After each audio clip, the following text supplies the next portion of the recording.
Christy from Backpacking Bananas with me here today, and we are going to talk about how to beat jet lag when you're traveling internationally. Kick its butt, jet lag. We've got another video over on Christy's channel that is about how to survive these long haul flights, so I'll give you guys the link to that in a little bit. So you can start to combat jet lag before you even get on the plane. What I usually do is try to adjust my sleeping schedule about a few days before we even take off. For example, like if you're coming over to London from the UK, then obviously we're a few hours ahead. So start getting up earlier and going to bed earlier so you are starting to adjust your sleep schedule. Even if it's halfway there and then you can do the other half the other side of the trip, it will just make it so much easier. It's absolutely vital once you're on the flight that you get as much sleep as possible. It's never easy to sleep on a flight, and so the more sleep you get, the less you're gonna need when you get off. For me, I don't think that necessarily will stop you from sleeping when you get off the plane,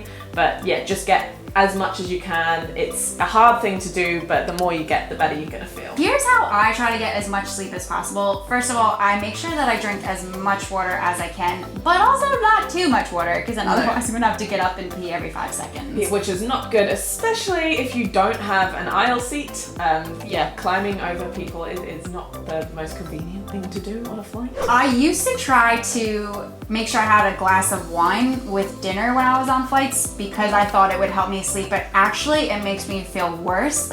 And part of the reason is that when you have alcohol, it affects your ability to go into, now I'm not sure how technically correct I'm saying this, but into your REM cycle, I think. So essentially it affects you being able to get as deep of sleep as possible. So you want to have deep sleep because that's when you're going to feel as rested as possible on the other side. So having alcohol is actually, I would avoid it because you might not get as good a sleep as you would have hoped. Another thing that will really help you sleep is to avoid electronic screens. The blue light in them really makes it much more difficult for you to sleep, but instead you can read a book, or I like to read a Kindle because you can turn the light down really low on it, and also you don't have to turn that overhead light on and annoy everybody else. So annoying. Don't do that. I know. Podcasts are really good too because you can listen to relaxing ones, you can listen to entertaining ones, but you can essentially close your eyes and not have to watch any of those screens. Just whatever you feel like listening to at that time. Consider taking a sleeping pill. Have you ever done that before? I think I have on a long haul flight to Australia. I fall asleep pretty easily though. Right. But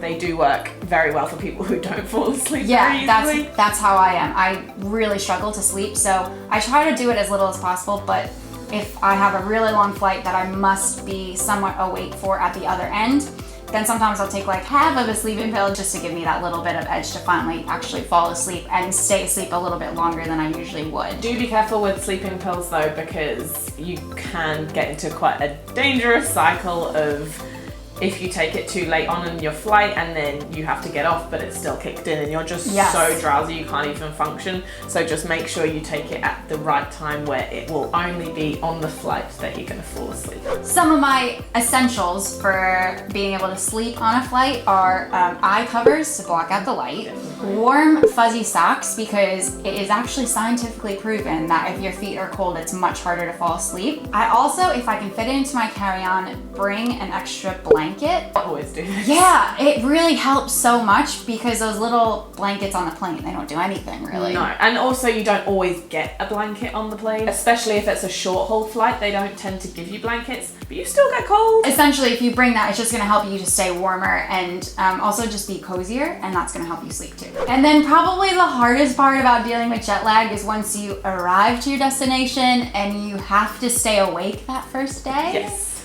coffee. I never used to drink coffee, but since going on all these long haul flights, since doing so much travel, you're gonna have to stay awake at times which your body's not prepared for, and coffee is a really good way of doing that. I usually drink tea just because I'm not really a big coffee drinker, but doing anything pretty much that just avoids you sitting down or laying down is your best bet. So like take a shower, change into fresh clothes. Take a walk.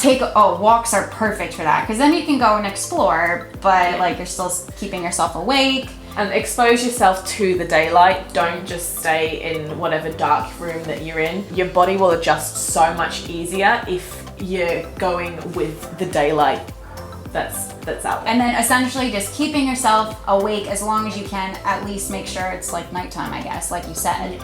And then you can go to bed. And it's gonna take a couple of days, but the first day is always the hardest. Once you get through the first day, it'll be way easier. Sometimes you're like, I cannot get through this, but you will. You'll get through it. It's gonna be all right. Okay, so those are all of our tips for beating jet lag when you're traveling internationally. Over on Christy's channel, we've recorded a video about how to survive, right? How to survive a long haul flight. So beating jet lag is just the beginning, and we're going to cover entertainment, things to keep you entertained on the flight, just some general tips, and also everything that you need to bring. And make sure you go subscribe to Backpacking Bananas as well, because what can we find over there? Loads of backpacking tips, loads of budgeting tips.